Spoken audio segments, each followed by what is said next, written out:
6 metai sunkių treniruočių ir realaus mūšių patirtis Ispanijoje ir Lenkijoje privertė vokiečių armiją atrodyti nenugalimą. O kaip dėl britų ir prancūzų? Pirmiausia, panagrinėkime britus. Pradėjo nuo nulio, bet abu namuose, ir užsienyje armija augo, bet ne. Tik Britanija paskelbė karą Kanadai. Australija, Naujoji Zelandija. Sustabdykite Apple visą Britų valdžią. Tautų sandrauga taip pat buvo pasiryžęs pergaliai prieš hitlerizmą ir visą tai reiškia, ir Britanija turėjo vieną karališkojo laivyno paruoštas ginklas. Netrukus po karo paskelbimo prakaituoti Vokietijos laivyba iš atviros jūros ir buvo dislokuoti Britanijos laivyno daliniai Suezo, Maltos, Gibraltaro kanale ir Šiaurės jūros blokadoje Vokietijoje. Pasaulio užkariavimas buvo neįmanomas be. Bėgdamas tiesiai į uolą, vadinama Britanija, kaip smogti tam mažam sala, tarp kurios buvo klausimas. Britanija ir Vokietija stovėjo ne tik Prancūzija, bet mažos šalis – Liuksemburgas, Belgija, Nyderlandai, Danija, Norvegija ir Švedija, šių šalių gyventojai. Mažos neutralios šalis buvo taikios. Darbštus ir laisvi, jie žinojo, kad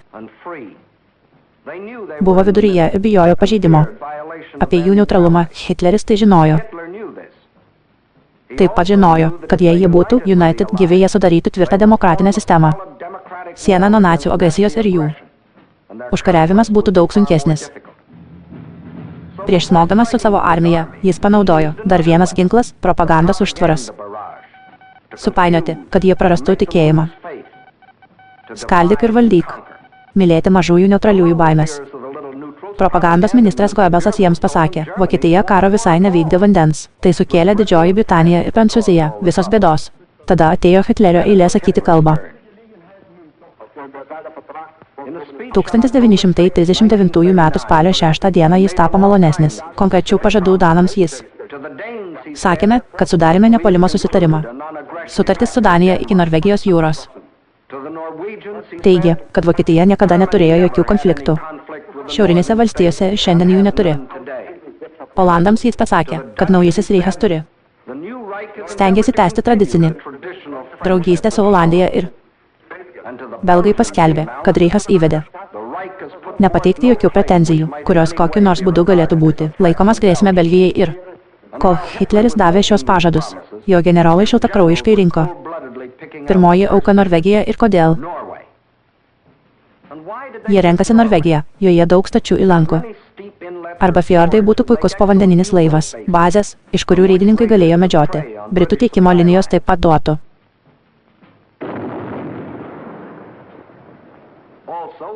Nacių gyvybiškai svarbios oro bazės, tai yra Scapa Flow Britų karinio jūrų laivyno bazė. Ir tai blokados laivynas šiuo metu. Vokiečių baziniai bombonešiai negalėjo pasiekti jiems priklausančios bazės Norvegijoje. Vakarinis krantas atneštų šios gyvybiškai svarbius. Britų gynyba po lengvų bombonešių ataka, bet jis negalėjo užimti Norvegijos, neužimant ir mažytės Danijos. Tramplinas jo puolimui, todėl auštant 1940 m. balandžio 9 d. Vokiečių armija persikėlė per neutralios mažosios Danijos sienos ir kelių valandų reikalas, kuris užėmė iki sutemų visą šalis Danijoje yra ištrinta kaip tauta, o danai įžengė į vergiją, nors tik prieš 6 mėnesius. Hitleris paskelbė, kad mes baigėme nepuolimo sutartis su Danija. Danai nepamirš.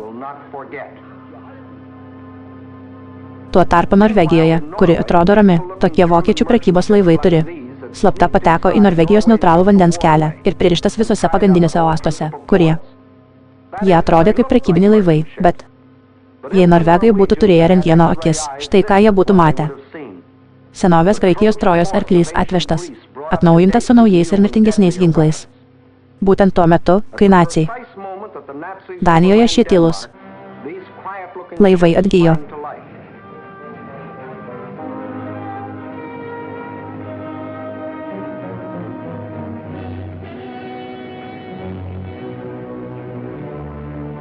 Tuo pačiu metu nacių karo laivai, atrasta visoje pakrantėje, pradėjo garuoti Norvegijos fjordus.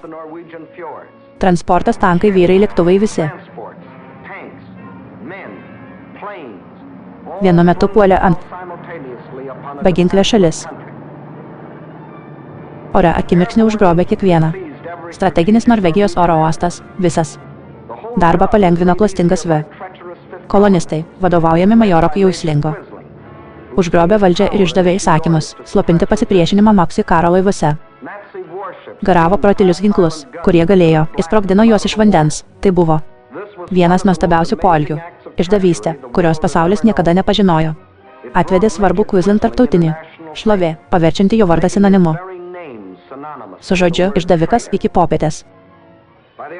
Balandžio 9 dieną vokiečiai buvo visiška visų 7 prievadų kontrolė, kur jie ryte nusileido.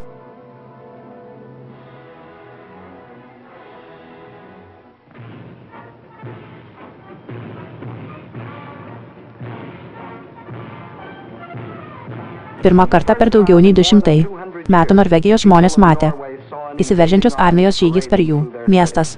Daugelis šių nacių kareivių puikavosi kaip užkariautojai 1940 metų sprogdinančioje Norvegijoje, maždaug prieš 20 metų, kada pabėgėlis. Vokiečių vaikai, kuriuos jie užaugino ir dabar jais rūpinasi malonus norvegai. Tie patys vokiečiai grįžo, kad atmokėtų gerumas su siaubu ir sunaikinimu. Kai tik jie užėmė sostinę, naciai greitai įsiplėtė po visą pasaulį nurodymų, bet ištikimi Norvegijos kariai sustabdė vieną vokiečių koloną tarp Hamaro ir Vera.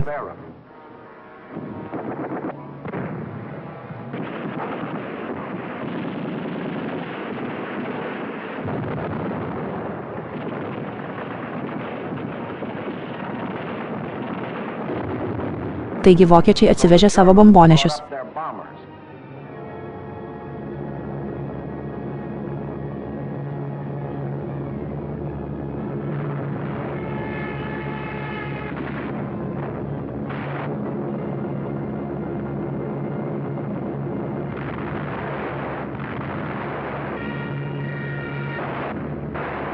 Norvegai buvo priversti bėgti į šiaurėje, nuolat niekam neprieštaraujant. Oro ataka, būtent čia kapitonas Robertas Losieras, Amerikos karininkas, atašė buvo nužudytas pirmasis amerikietis kareivis, kuris šiame kare neteko gyvybės. Tuo tarpu naciai buvo išplitę po visą. Maži patruliai užėmė kiekvieną šalį. Strateginiai kaimo parašiutininkų kariai nusileido aukštai kalnuose be jokių kliūčių.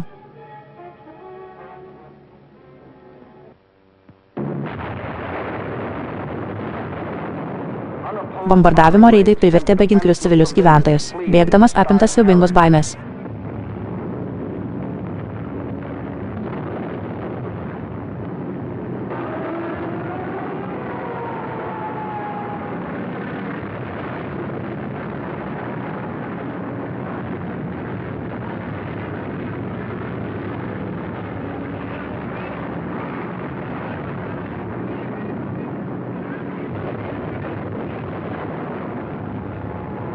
Jie nenorėjo karo, kurį jie sukėlė.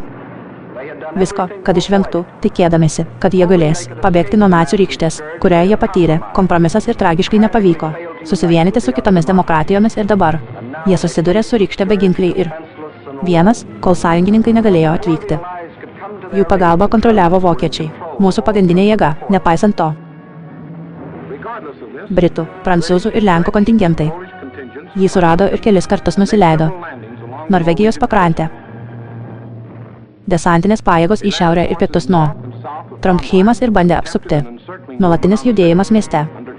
Sunkus ir beveik visiškai ant vulgarumas.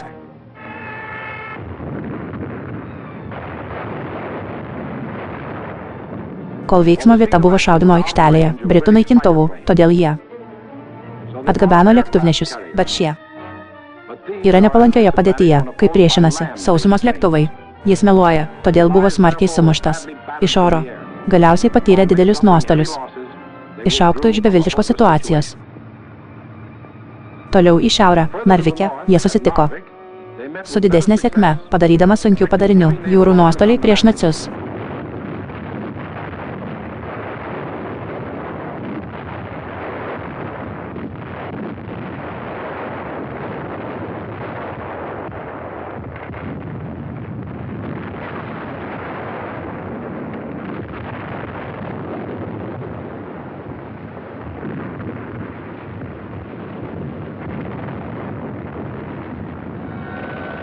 Jie įsilaipino ir išlaikė miestą. Beveik 2 mėnesius.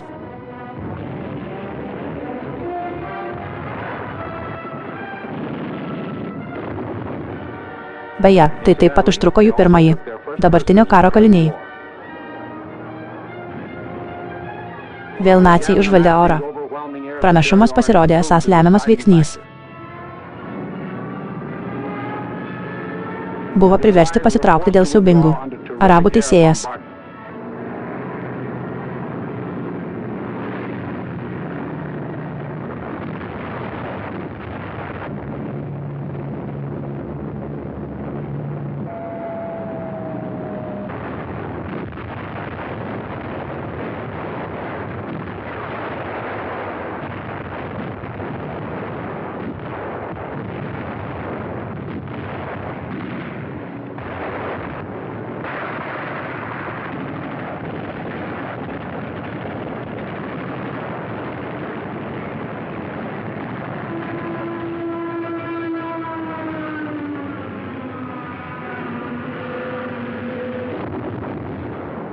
Ištikimiems norvegams liko jų Kvislingas, jie sugriauti, jie mirė, nors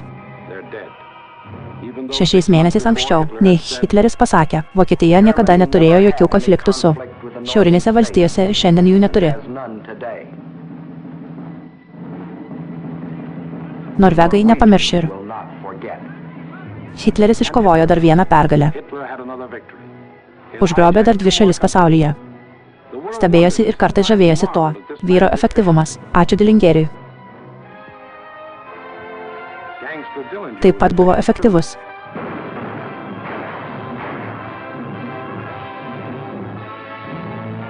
Kai žmogus ar tauta viską atmeta, pagarba Dievo ir žmogaus įstatymams yra. Iš pradžių turėjo būti efektyvesnis nei jo aukų draugija turėjo policijos pajėgas. Susidoroti su gangsteriu Dillingeriu, bet tai neturėjo policijos pajėgų, su kuriomis būtų galima susidoroti. Gangsteris Hitleris. Taigi Norvegijos klubas pasidavė ir gavo, kokio pagrindo jis norėjo panaudoti prieš. Britanija dabar turėjo šiaurinę leteną, milžinišką žnyplių judesį, kurį jie varo. Per Prancūziją jam duotų pietinę nagų blokadą povandeniniais laivais, kartu su masiniais bombardavimo išpuoliais. Susilpninti Britus galutiniai invazijai. Tada, kai Britanija išvyko, Vokietija galėjo. Tieskite rankas į visas pasaulio puses. Užkariavimas.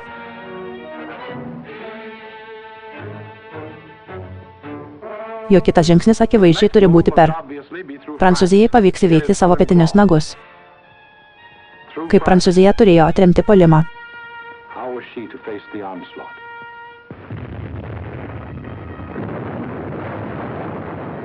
Šios scenos yra senovės istorija. Vokietijos armija 1914 metų. Be jokio perspėjimo jis trenkėsi į neutrali Belgija užpuolė Prancūziją. Pasiekė Marnos upę vos už kelių mylių nuo Paryžius iš Prancūzijos sostinės link. Prancūzijos rezervai išjojo į mūšį. Priešas kiekvienoje transporto priemonėje, kuri galėjo judinti garsų taksi armiją, atkreipkite dėmesį. Per greitai važiavo centre.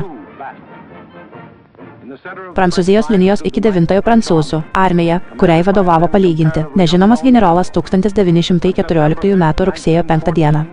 Yra pagarsėjęs sakęs, kad mano teisė yra. Važiuojamas mano centre užleidžia vietą. Situacija puiki, aš puolu.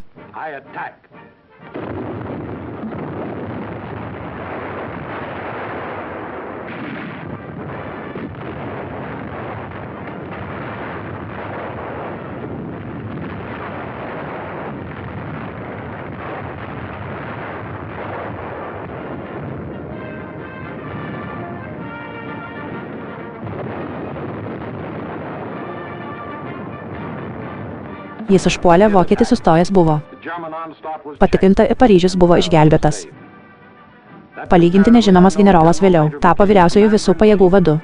Sąjungininkų armijos ir pirmininkavo pasirašymui, paliaubų su nugalėtaisiais. Vokiečiai 1918 m. lapkričio 11 d. Generolas prancūzai pastatė paminklas. Paruošti Ferdinando eliksyrą, kurio motina buvo užpultas. Visada puola dar vėliau, kai karas pavargsta. Prancūzai pastatė dar vienus pinigus. Vienas karo ministrui André Maginot. Tarp šių simbolių dvi statulos, jos gerai melavo, karinė. Istorija apie didžios tautos žlugimą. Aš esu išdidi Prancūzijos dvasia. Reikalavo nemažiau kaip pergalės ir pasitikėjo ataka. Pagal nosies laiką dvasia ne. Nebeišdidus, prašoma tik tam, kad išvengtų pralaimėjimo ir pasitikėjo betonu.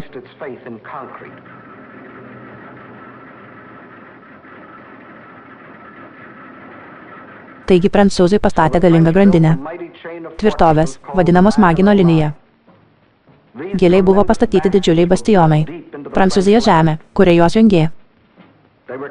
Požeminės perėjos ir geležinkeliai, saugodamas rytinės Prancūzijos sienas, susiduriančias su Vokietija ir kai Prancūzija pagaliau buvo priverstas paskelbti karą sukylantiems, nacių atmintyje, prancūzų kariai, o ne puolantis buvo įžengę į savo modernius urvuose laukti nacių atakos. Trenkėsi į Magino liniją.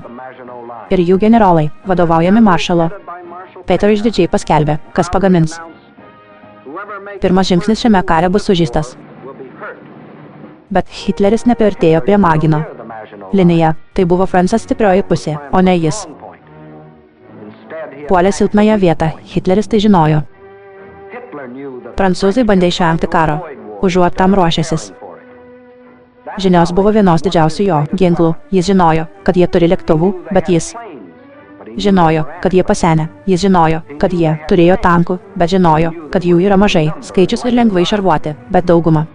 Svarbiausia iš visko, ką jis žinojo, kad Prancūzija tapti ciniku ir nusivylusiu tauta. Kas lėmė šį pokytį prancūzų kalba? Dvasia pirmiausia tarp 1914 metų ir 1918 metų prancūzai patyrė daugiau nei 6 milijonai aukų didvyriškoje gynyboje, savo žemės prieš vokiečių invaziją. Ištisos kartos žiedas buvo prarastas su savo naujo kraujo stimulu. Ryžtas nauji idealai antra. Tautų sąjungos nesėkmė, į kurį prancūzai dėjo viltis, taikos daugelio aukštuomenės korupcija, vietos specialiųjų interesų godumui. Visa tai kartu sukrėtė tikėjimą. Prancūzijos žmonės savo demokratinėje aplinkoje, idealai ir kada žmonės praranda savo tikėjimą savo idealais, kuriems jis yra teisingas. Klastingi velnio žodžiai. Failai vis dar atrodė įspūdingai. Pilis, bet Hitlerio politiniai termitai. Taip išviliojo iš savęs rišimą. Pilis buvo pasirengusi nacionaliniai vienybei. Trupėti.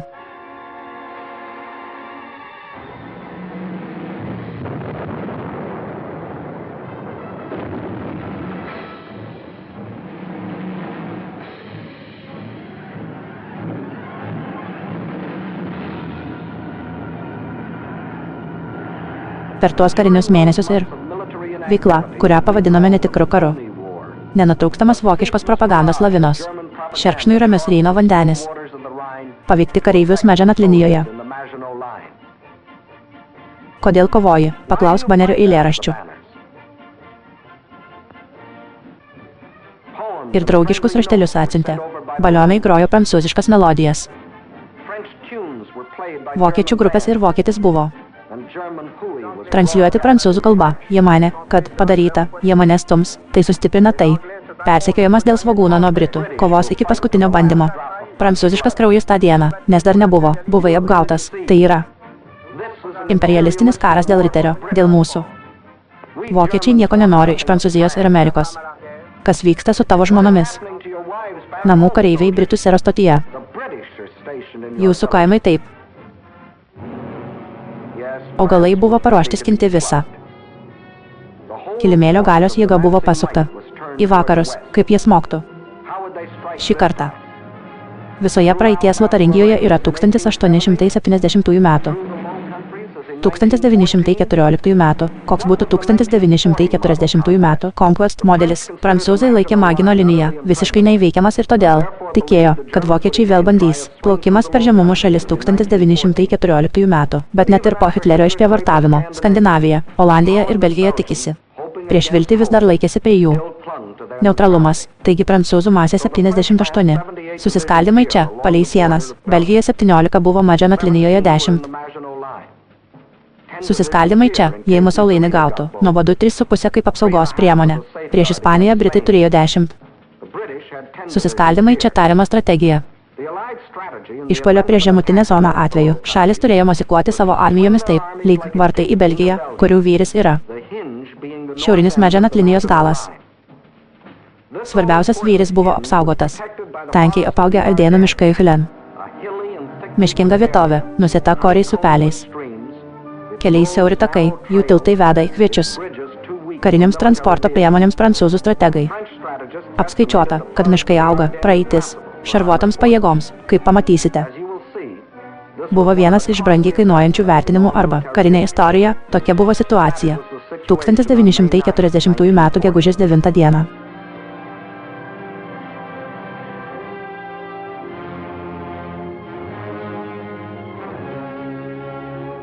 Atėjo išbandymo valanda.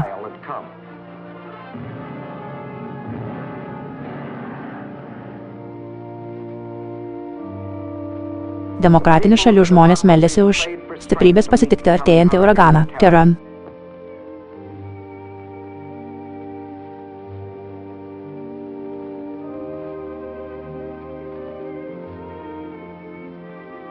Gerokai per visą liniją.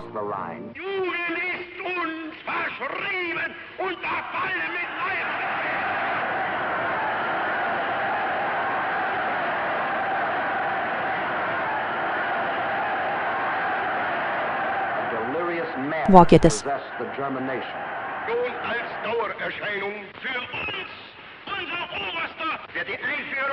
Der Allgemeinen immer wieder herniedersteigen und dass man die Wahrheit über Deutschland berichtet. 50.000 Mann auf den Baustellen, der ganz Deutschland erfasste. Überall herrscht seit einem Jahr Regen und für den deutschen Ex. Die Reinheit seiner Rasse hält. Hitler aber ist Deutschland wie Deutschland. Deshalb innerlich nicht zu uns gehört.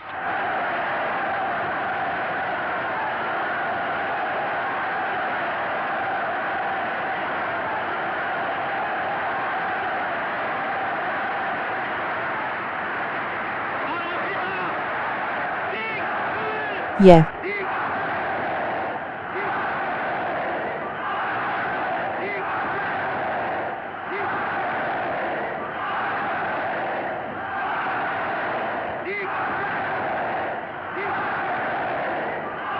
Stalas buvo atėjęs.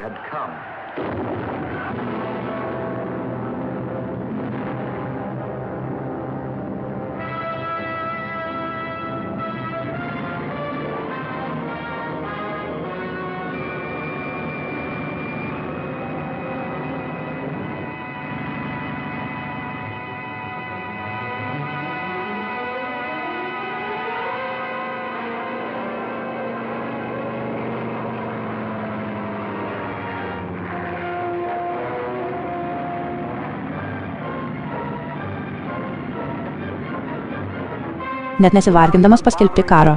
Vokietijos armijos pradėjo koordinuotą operaciją – ataka per neutralias sienas. Liuksemburgas, Belgija ir Olandija iš Maginoto linija į šiaurę iki jūros. Veiksmas vyko visame fronte. Vienu metu, aiškumo dėliai. Imkimės po vieną šalį. Pirmiausia, pažiūrėkime, kas nutiko Olandijoje.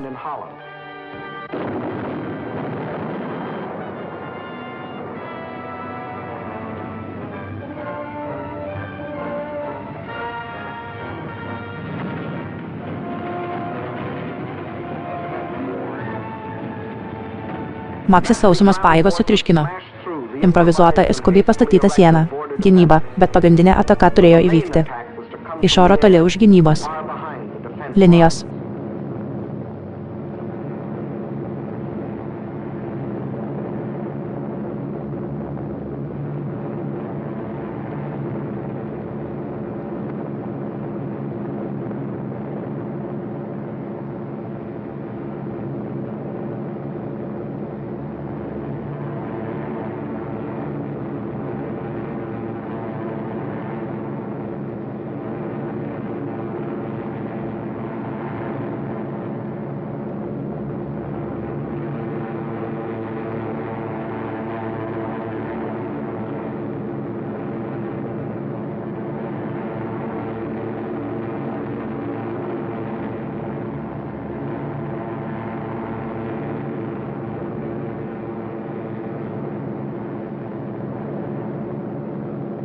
Čia įsilaipino daugiau nei 10 000 karių, priblokštų piliečių akivaizdoje. Rotterdamas nežinojo, kad kariauja šie kariai, padedami gerai apmokyto 5-ojo. Apžvalgininkai greitai užėmė oro uostą. Dabar skraidančios miesto atkarpos.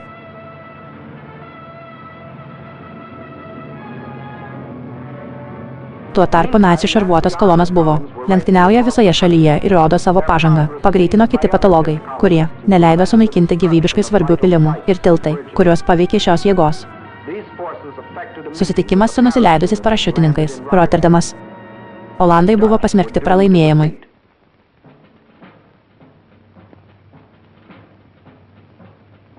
Ketvirtoji nacių invazijos diena pateikė Olandų generolui ultimatumą, o Olandų pasipriešinimas turi liautis arba Rotterdamas bus subombarduotas iki pamatų. Olandai.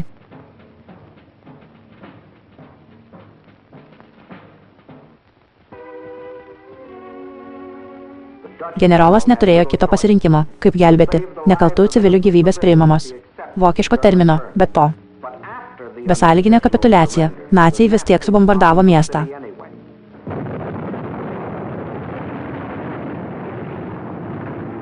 Aš esu neginčiamas vokiečių ūkininkų valdymas. Rotterdamo centre, metodiškai. Subombardavo jį į griuvėsių krūvą.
Viena iš negailestingiausių parodų.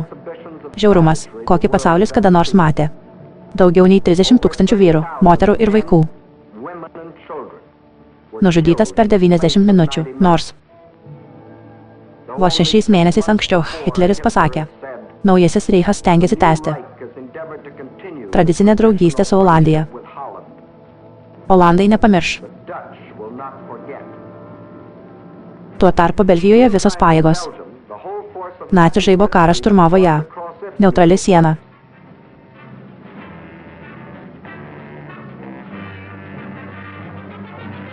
Pagrindinis vokiečių puolimas buvo nukreiptas į Afrikos Elmerso upės liūtas, kurio inkaras buvo skirtas Debenui, vyrui A, modernus ir, regis, neįveikiamas, tvirtovė. Vokiečiai slapta pastatė kopiją galingos tvirtovės Čekoslovakijoje. Ir tada repetuokite užpultą, kol jie žinojo kiekvieną tvirtovės detalę, konstrukciją ir visi jos trūkumai. Kai tikrasis puolimas atėjo, jis buvo nepriekaištingas, parašiutininkų pajėgų pikiruojantis bombonešiai. Liepsnosvaidžiai, specialiai apmokyti inžinieriai. Visas batalionas dirba kartu kaip gerai apmokyta komanda. Jie tiksliai žinojo, kur pereiti. Upė.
Pastebėsite, kad šis puolimas. Inžinierius tiksliai žino, kur dėti savo. Didelis sprogstamasis užtaisas, kad sunaikinti blokinį namą.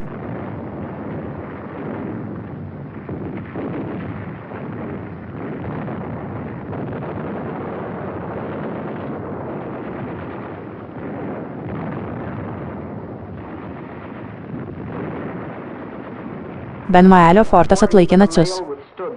Ataka lygiai po 2 dienų ir vokiečiai. Armijos riedėjo toliau. Tuo tarpu dabar, praėjus pusiai po, vokiečių invazija prasidėjo sąjungininkų pajėgoms, kirto Prancūzijos ir Belgijos sieną, susitikti su artėjančiu vokiečiu.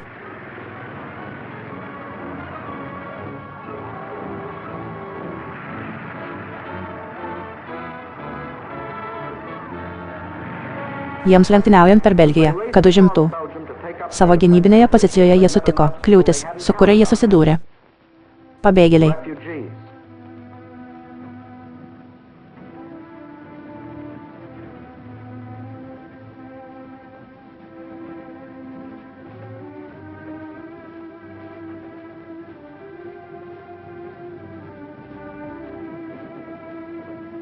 Ir pabėgėlių uždusimo giraitės negavo.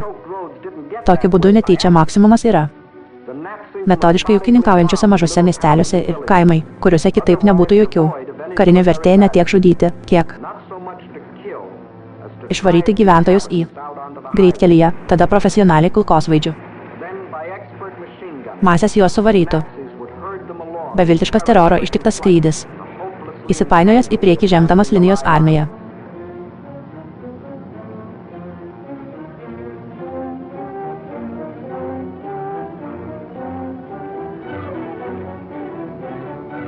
Pabėgėliai naudojami kaip karo ginklas, naujas. Mažai nežmoniškumo.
Šiandien mokykloje nėra baudos, sako 4. Vaikai, jie kitaip užsiėmę.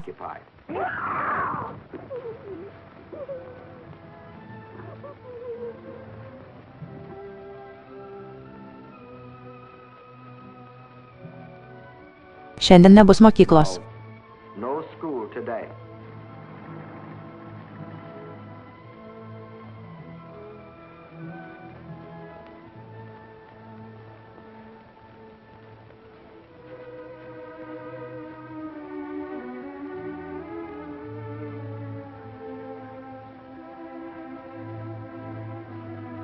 Nors tik 6 mėnesius iki Hitlerio buvo paskelbęs, kad šviesa neužsidega. Teiginys, kuris bet kokiu būdu galėtų būti laikomas kaip grėsmė Belgijai. Belgai nepamirš ir ko. Belgians will not forget.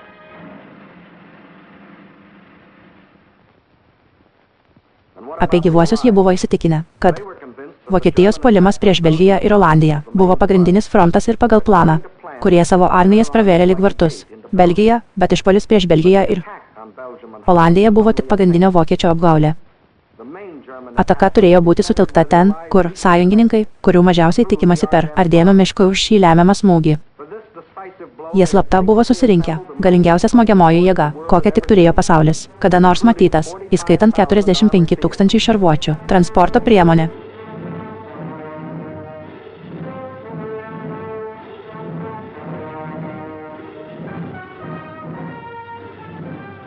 Tuo pačiu metu, kai nacių armijos puolė į Olandiją ir Belgiją, ši kolona pradėjo judėti.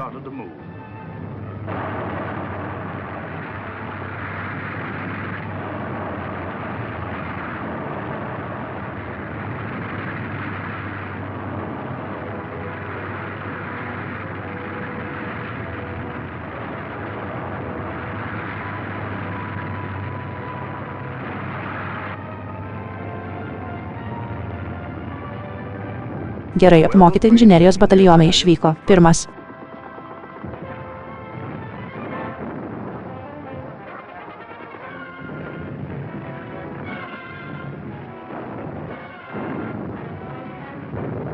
Tik įsibarsčiusių šviečiančių patrulių.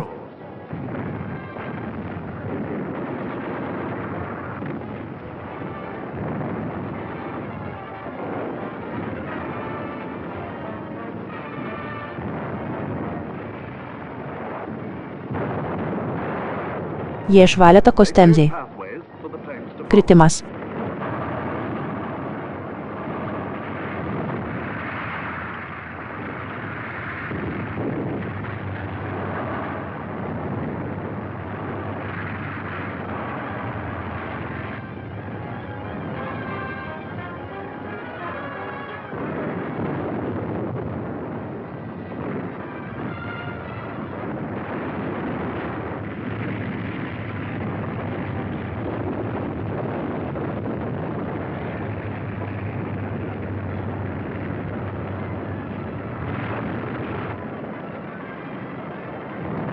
Per 3 dienas vokiečių šarvuotojų pajėga pasiekė Mars upę 2 dienomis greičiau. Nei prancūzai manė, kad bet kurie kariai gali pravažiuoti pagal visas taisyklės vokiečiai. Reikėjo čia sustoti ir pakelti sunkioji artilerija prieš bandant jėgą upę, bet naciai turėjo naują. Mūsų žudiko tipas. Šakų pozicijos visoje eilutėje.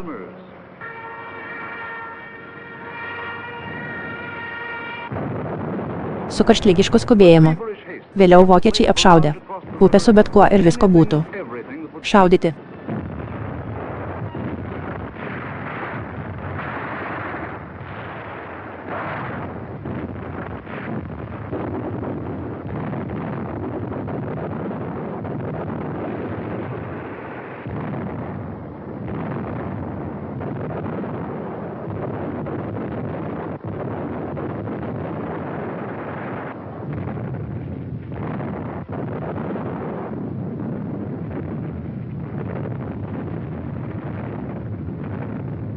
Bendžio ugnies galios koncentracija tęsiasi visą naktį.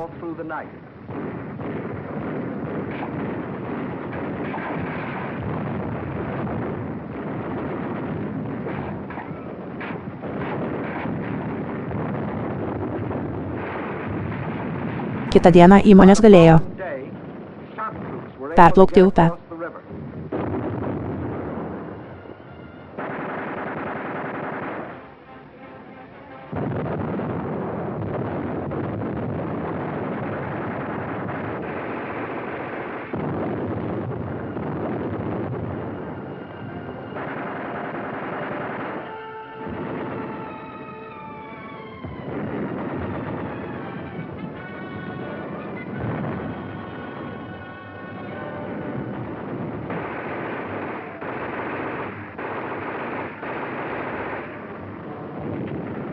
Šie pokalbių kambariai parduodami čia iki. Inžinieriai pateikė patentus ir pastatyti tiltai.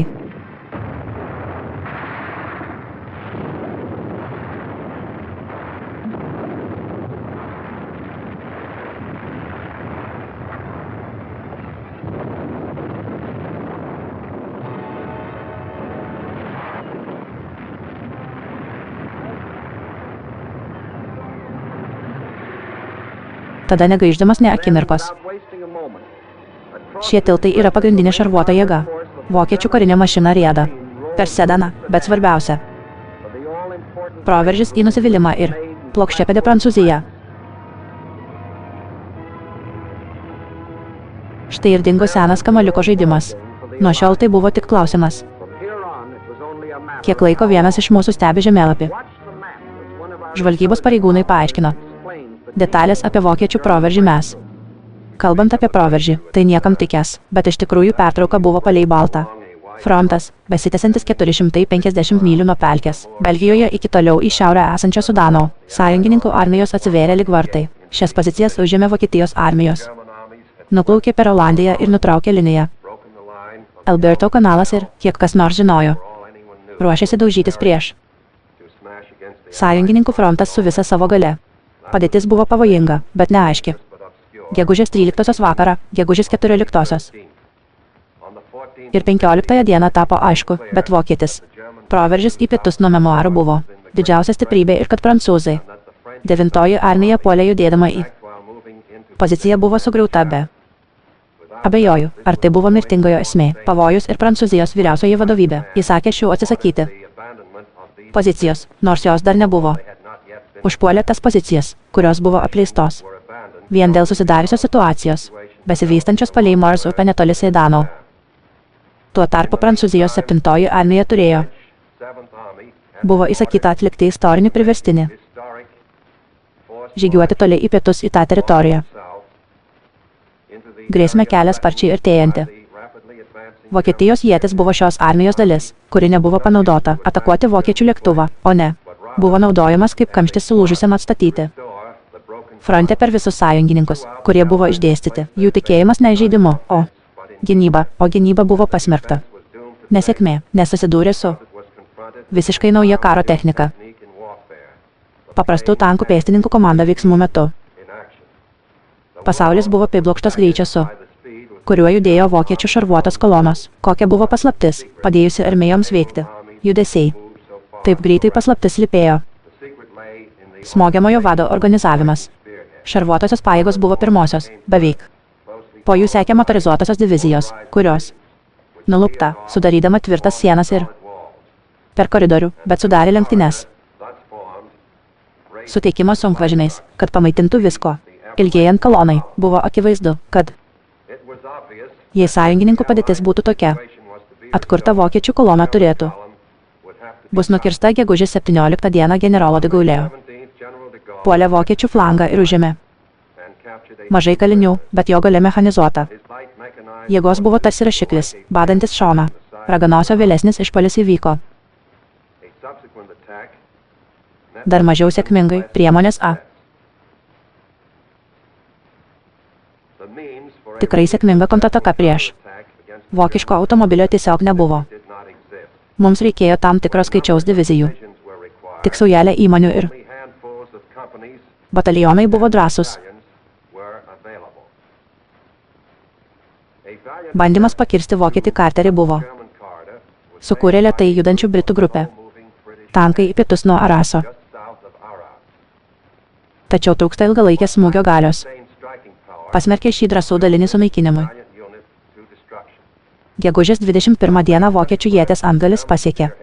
4. kanalo teismo įstatymo projektas, apsaugantis jų flangas kartu su kai kuriais vokiečiais.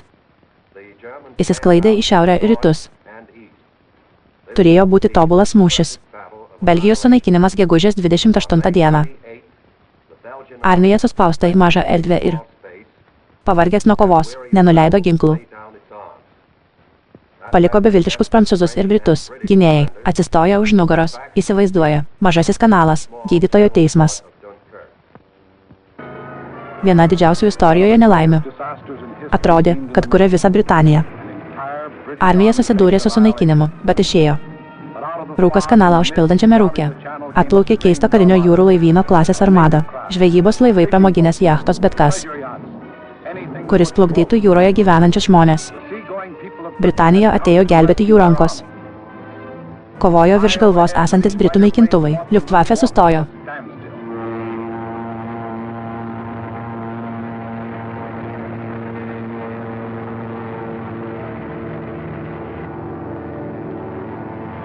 Būsiu mažesnis savižudybių būrys. Pakankamai ilgai laikėsi vokiško fakto, kad įvyks Dunkerko stebuklas.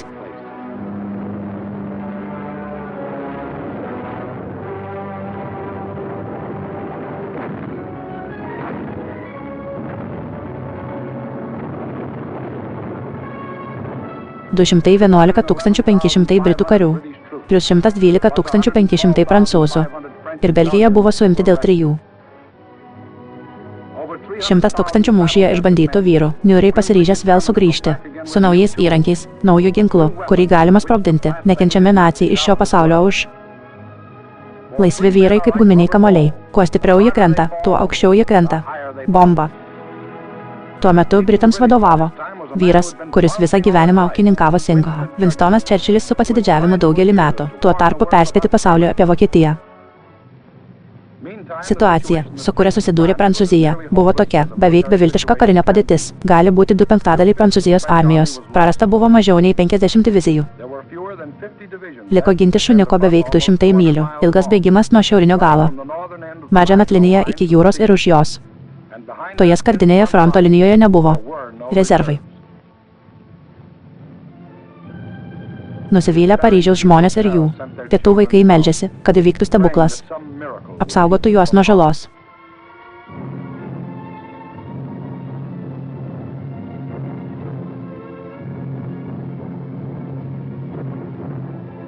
Beviltiški Prancūzijos armijos vyrai, be tinkamų ginklų ar įrangos, ruošiasi artėjančiam smūgiui. Pirmasis smūgis įvyko birželio 5 dieną. Prancūzų pasipriešinimas buvo ryžtingas, bet birželio 8 dieną kairysis flangas armijoje buvo sugriautas ir įvyko bendras atsitraukimas, įsakyta į tvarto liniją ir tas pats birželio 9 dieną Vokietijos pagrindinis puolimas. Atvažiavo per 2 dienas vokiečių šarvuočiai ir motorizuotos divizijos, išvestos į atvirame reljefe su šiuo proveržiu. Prancūzijos mūšio klausimas buvo nusprendė ir nuo to laiko buvo. Oficialiai kalbama apie paliaubas, kas dabar. Apie garsiąją ribinę liniją pradėkime. Grįžkite ir apžiūrėkite birželio 14 dieną. Vokiečiai surengė 2 išpuolius prieš ribinę liniją abiem atvejais įsiskverbimai. Buvo paveikti, bet turime nepamiršti, kad tai buvo prieš įtvirtinimus, kuriuos gynė vyrų, tuo tarpu neturinčių vilties. Musolinis dabar mano, kad tai tikėjimas ir jo daliniai lenktyniauja per sieną. Ranka laikė durklo kreivą į kaimyno nugarą.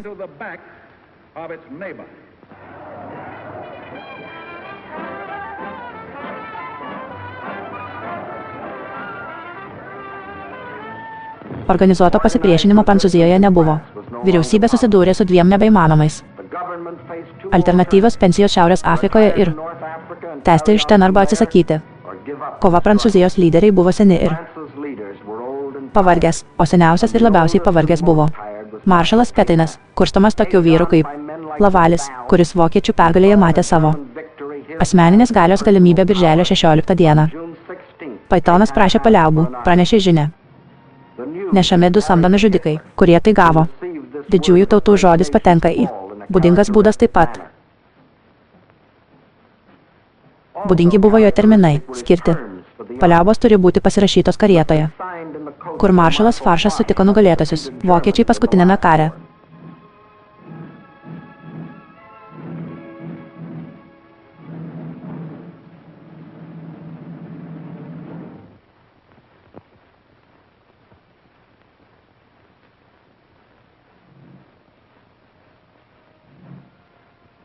Prancūzijos delegacija atvyko sumokėti galutinė Prancūzijos susiskaldimo kaina ir kai kurių jos lyderių išdavystė. Galutinė kaina, kuri buvo taikoma šimtmečius. Ateis prancūzai daugiau nepamirš.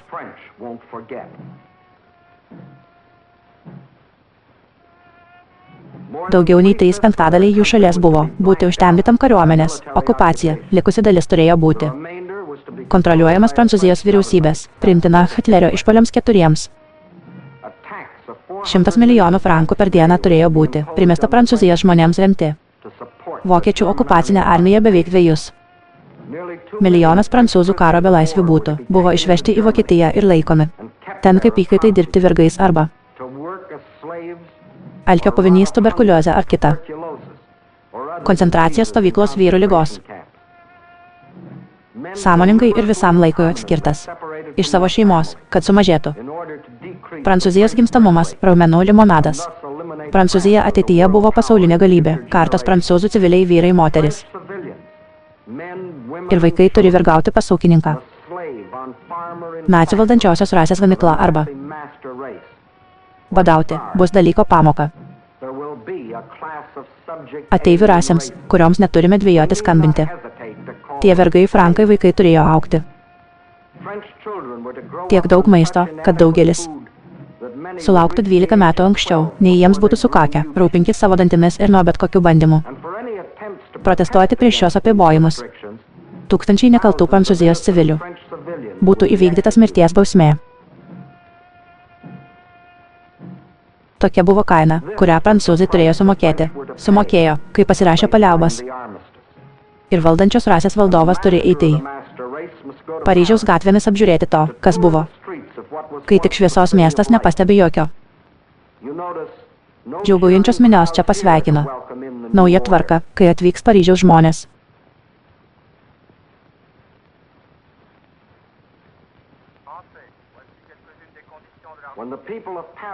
Vėl į gatves, tai išgirsti. Diktatorių balsas, sakantis jiems, ką jie turi gyventi taip, kaip elgiasi. Jie privalo pasakyti tai, ką turi galvoti. Pasakoti jiems, kaip būti vergu, dingo. Prancūzijos Respublika prarado šią žodžio laisvę. Ir laisvą atstovaujamoji vyriausybė. Dingo laisvės, lygybės, brolybės. Šitie prancūzai su ausimis. Jie klausosi, bet jų protai ir jų širdis. Šie yra Viduržemio jūros pakrantėje, kur pilkų kovos spalvos yra išvežami į Afriką iš. Naciai suvokia, kad žmonės verkia, jog jų šlovė išeina, bet jie dar nežino, kad Prancūzija turi vilties, kuri yra susibūrimo taškas. Charlesas de Gaulles, kareivis didžiojoje istorijoje. Bosch tradicija nėra atsisakyta. Toliau kovos, rinksis apie. Jam ištikimi prancūzai iš viso pasaulio. Pasaulis taps laisvosios Prancūzijos armija. Kovojantis prancūzai, taip, žmonės verkia. Jie stebi, kaip jų spalvos išnyksta, nežinodami, kad po 2 metų tos pačios vėliavos vėl būtų atskleista Šiaurės Afrikoje. Šalia žvaigždžių ir justelių. Kartu su sąjungos vėliava dar kartą jų. Lyderiai generolas de Gaulles garsiajame. Generolai didvyriai stovi vieningi bendroje. Nes su jų lyderis jie gyvi. Dar kartą raudona, balta ir mėlyna. Prancūzija iškelta aukštai dėl išėjimo iš pralaimėjimo pelenai nuo pažeminimo. Prancūzijos, jos siela atgimė iš naujo.